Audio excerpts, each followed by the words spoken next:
걱정하셨다면 걱정하지 마십시오.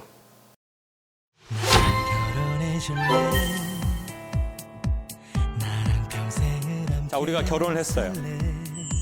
우리가 왜 결혼했겠어요? 호르몬이 나왔기 때문이죠. 우리는 보통 결혼식을 준비하는 것 같습니까? 결혼을 준비하는 것 같습니까? 결혼식. 그렇죠. 결혼식 준비에 돈도 많이 쓰고 신경도 많이 쓰고 심지어는 싸우기까지 해요. 뭐 예물 같은 거로 사실 치사하게 싸울 수도 있거든요. 근데 결혼하신 분들 아시겠지만 결혼하고 그 예물을 그렇게 막 매일 하진 않죠. 어때요? 그 목걸이하고 반지 세트로 디자인 거지 같은 거 그거 못 본 지 한 3년 된 것 같네요. 그리고 앨범 찍는 것도 보통 쉬운 게 아니에요. 솔직히 여러분 그거 우리가 자주 봅니까? 보면 화가 나서 안 보게 돼요. 그래서 그러면 과연 결혼식이 아니라 결혼을 준비한다는 건 뭔가? 그래서 저는 결혼에 연관돼서는 이런 말씀을 꼭 드리고 싶어요. 결혼하기 전이라면 저녁에 의자 사지 마라. 저녁에 피곤하니까 웬만한 의자가 다 좋아 보인대요. 배고플 땐 장 보지 말래요. 이건 먹는 거니까 바로 아시네요. 먹는 거에서 다 맛있어 보여. 전부 먹을 것 같아요. 근데 배고플 때 장 보면 실제 많이 사거든요. 다 맛있는 것 같아요. 그리고 외로울 땐 연애하지 말래요. 왜냐하면 자기랑 정말 잘 맞지 않아도 웬만하면 만나버리더라고요.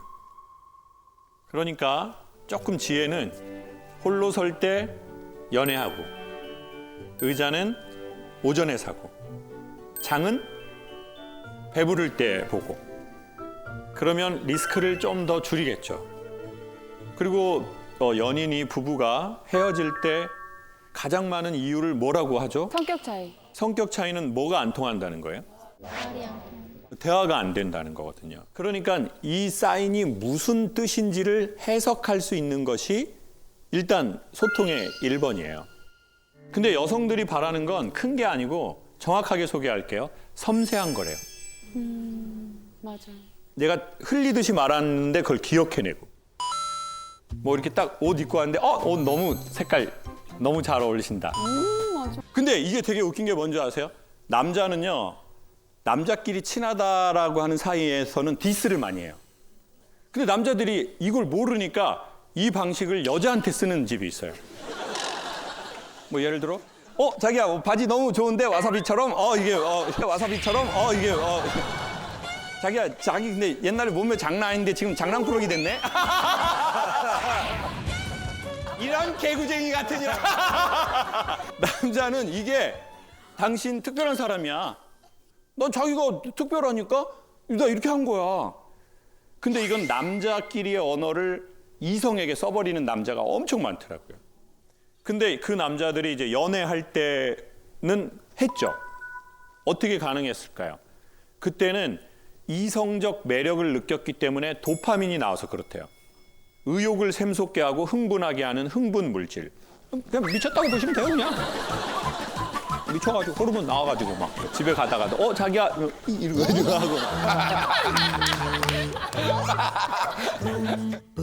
그래서 결혼하기 전이라면 사실 우린 조건을 봐야 되잖아요. 그래서 저는 전국을 돌면서 결혼하기 전이라면 모국어가 좋은 남성에게 베팅하라고 추천하고 있어요. 도파민이 떨어지면 이 남자는 원래 자기 언어를 쓴대요. 그걸 모국어라고 해요. 그럼 모국어 확인하려면 누구 만나야 돼요? 부모님이요. 그리고 이 남자에게 영향을 준 스승. 이 남자가 많이 본 책, 영화, 음악, 도대체 뭘 듣고 자랐는지. 이 사람의 언어값이 뭔지. 그거를 보시는 것이 결혼을 준비하는 핵심 중에 하나라고 추천드릴게요. 그러면 리스크를 좀 더 줄이겠죠. 우리 이장원 씨랑 배다혜 씨 나와주셨는데 근데 두 분 결혼하신 지 지금 얼마나 됐죠? 이제 만 2년 곧 다 돼요. 2년 정도.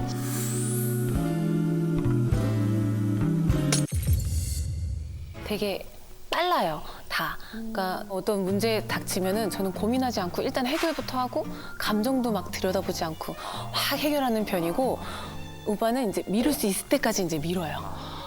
그러니까 주어진 모든 시간을 끝까지 다 쓰는 타입이고 저는 최대한 하루라도 빨리 해결하는 편이고 이거를 좀 템포를 제가 땡겨와야 되는지 아니면 그냥 계속 존중을 해줘야 되는 건지 이런 것도 좀 어려운 것 같아요. 뭐 저는 좀 말이 없고 내향적이고 다혜는 이렇게 누굴 만나도 재밌게 얘기할 수 있는 그런 사람이고 장고하는 스타일. 오래 생각하는 스타일이고 다혜는 결심이 서는 순간 우리는 각자가 아버지와 어머니와 결혼하기 전에 20년, 30년, 40년 살았잖아요. 그럼 나는 많다 적다를 모르는 거죠. 그냥 내가 받은 대로 난 하는 거지 일부러 많이 하려고 하는 것도 아니고 일부러 적게 하려고 하는 것도 아닌 거예요. 남편의 입장에서는 난 내 살아온 템포와 방식이 있어요. 다혜 씨는 자기 삶에 살아온 템포가 있어요. 근데 어쩌면 여기에서 말하고 싶은 건 남편을 기다려주세요가 아니에요.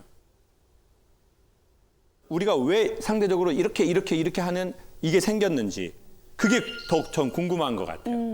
그 이유들이 있을 거예요. 그러면 어떻게 할 때 기다려주느냐. 기다리는 건 버스 기다리는 것처럼 기다리는 게 기다림이 아닌 것 같아요. 기다린다는 건 지금 현재를 이 모습인데도 받아들이는 게 전 기다림이라고 생각해요. 그러니까 너 변화될 때까지 내가 기다리겠어. 안 되면 나도 생각 있어. 너무 오래 기다렸어, 오빠. 진짜 이런 식으로 하지 마. 나 진짜 성격 알지? 한 번 아니면 아닌 여자야. 진짜.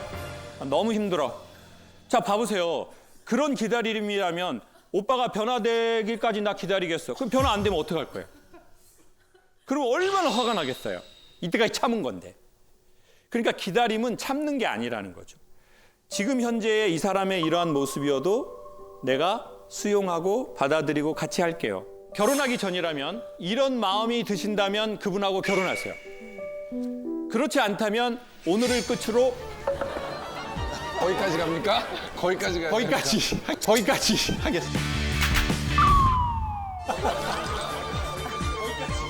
근데 보통 우리 한국에는 극단적 언어들이 많거든요. 내 눈에 흙이 들어오기 전까지는 안 돼. 그리고 호적파. 심지어 부모 자식인데도 호적을 파래요. 그 말은 무슨 말이에요? 너 내 기준에서 벗어났기 때문에 너와 나는 관계를 단절할 거야. 근데 부모가 아닌데도 사실은 우리는 피가 서로 섞여 있지 않는데도 내가 당신의 현재의 그 시간대를 받아들여 줄게요. 원래 나는 그 기준이 아니거든요. 근데 내가 당신이니까 인정해 줄게요. 그때 인간은 가장 잘 변화되는 원동력이 되는 건 사실인 것 같아요. 그 사람이 느끼거든요. 아, 이 사람이 내 지금 현재의 이 모습을 받아들이네. 인정해 주네. 그 수용성이 상대방을 변하게 하는 가장 큰 에너지인 건 확실합니다. 그러니까 어떻게 보면 나와 다른 템포를 가진 사람을 만났다는 건 우리가 사랑의 단계로 넘어갈 건지 아니면 그 전에 나의 우주를 계속 살 건지의 그 시점에 온 것 같아요. 논리로만은 절대 이루어지기가 어렵습니다. 당신이 남편이니까 이렇게 해야 돼. 당신이 여자니까 이렇게 해야 돼. 그렇게 하면 사실 혼자 사는 게 훨씬 자유롭다고 느낄 수밖에 없거든요. 그래서 누군가는 그랬어요. 용서할 수 있는 만큼만 상대에 대해서 알게 해달라고. 내가 용서할 수 없고 용납할 수 없는 상대에 대해선 알고 싶지 않다. 우리에게 필요한 것은 사랑인 것 같습니다. 근데 우리는 연합하려면 내가 누군가한테 맞춰줘야 된다고 생각을 하는 것 같아요.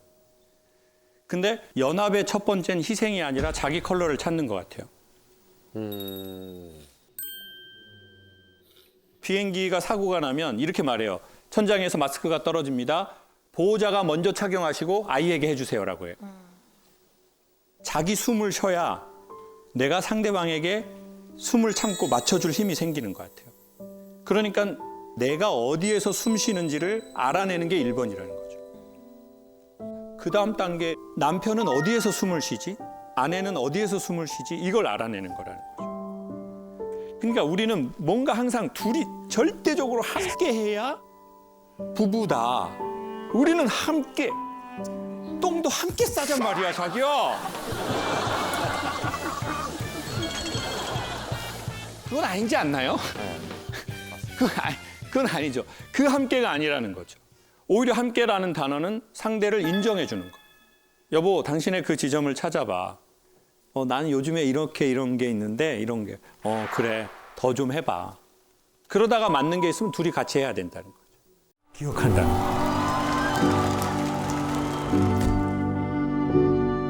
안녕하세요. 김창옥입니다. 걱정하셨다면 걱정하지 마십시오. 아직 살아있습니다. 역시 저의 주댕이는 살아있다.